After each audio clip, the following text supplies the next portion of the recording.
Alright, here's a little application video on using layer masks and color adjustments. We're going to do a classic face transplant. What you see I have open here already is I have George Bush and I have Jennifer Aniston. These two photos, they're going to work perfect. Now one thing you're going to notice, the photo's pretty good.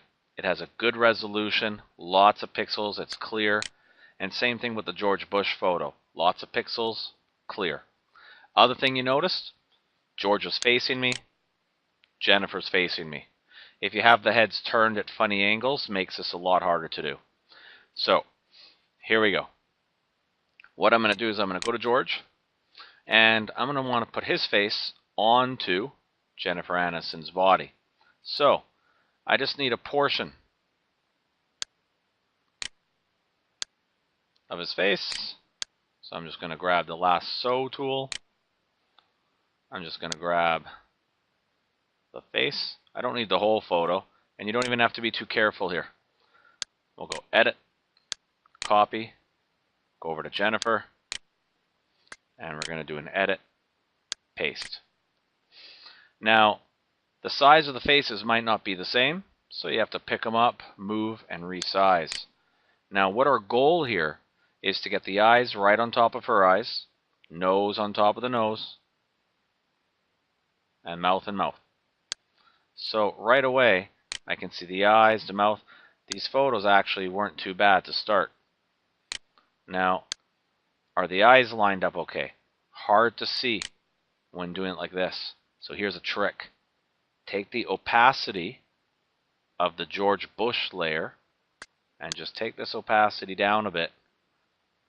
That way you can get a nice feel for exactly how it's going to overlap. Now you can see you're not going to be able to get it perfect. You might have to make a few adjustments here.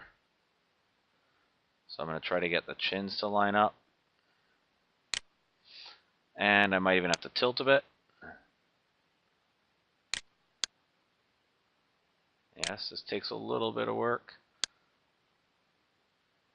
And that should be not too bad. Maybe a little stretch for the mouth there.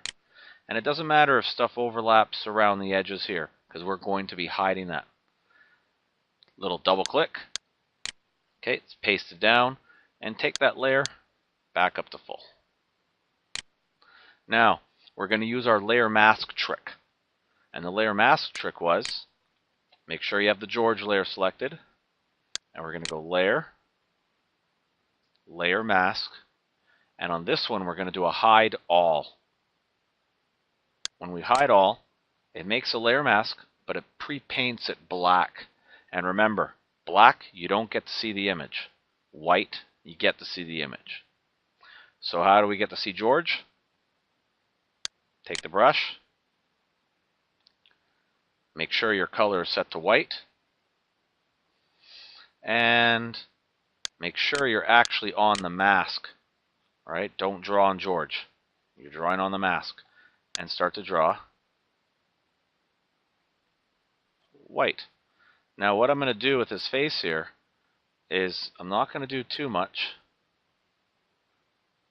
I'm not going to go crazy and do everything. I just want the general features. So there's his eyes. There's most of his nose. And of course, get his mouth in there. Now, obviously, if you want to do it really well with the hair, you have to zoom in. This is just a little practice here, so I'm not going to take that much care. Okay, just going to get the basics. And done. Perfect. Okay, not quite done. What I have there is I have the basics. Now, I'm going to set the opacity of the brush down to about 10% or so. And then I just want to lightly brush over those edge parts. This will let the fake part of George blend in nicely with those parts of Jennifer's face. If you just do a straight black and white, you will see the lines and it'll look fake. So there's a little bit of detail work here. So I won't take too much longer. Just do a little bit to give you an idea.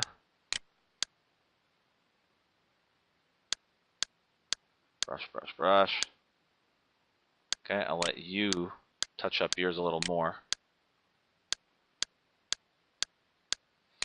Okay, so I brushed a little bit with a low opacity. Let it blend in. Now you ask yourself, does this look perfect? And of course it looks a little fake.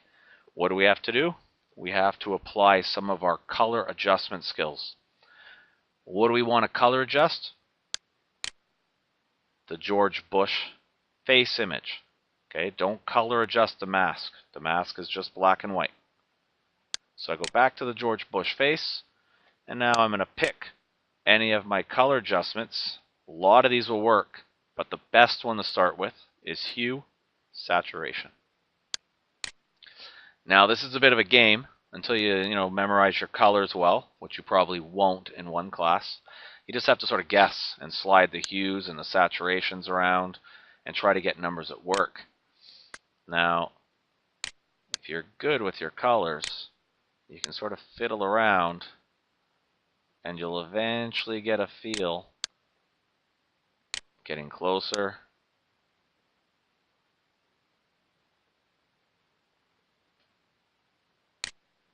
Closer.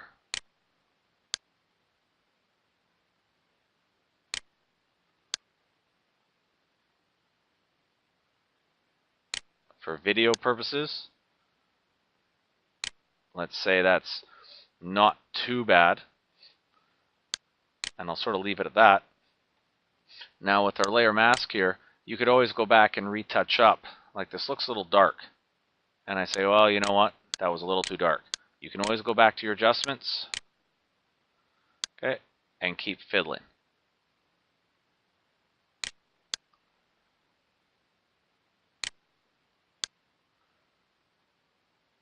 Now, for the video's sake, I'll just stop there. Okay, that's basically the transplant. Okay, you'll probably be able to match these colors bang on if you take another minute or so.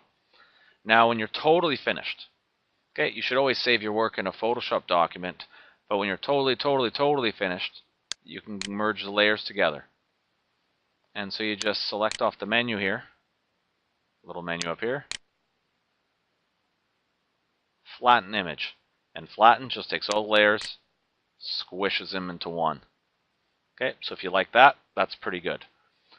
If you want a black and white of this, which for fake photos is actually easier, because then the colors are much easier to match when they're in black and white, you can just go a hue saturation, save your photo in color, and then do this.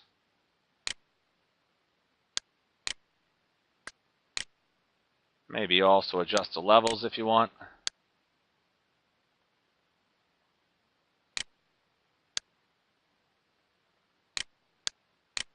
And then give that a save, and you have a nice George Bush Jennifer.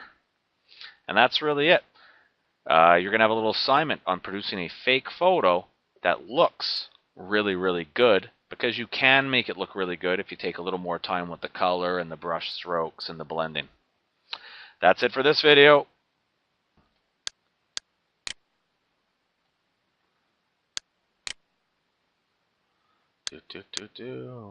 One last change. There we go.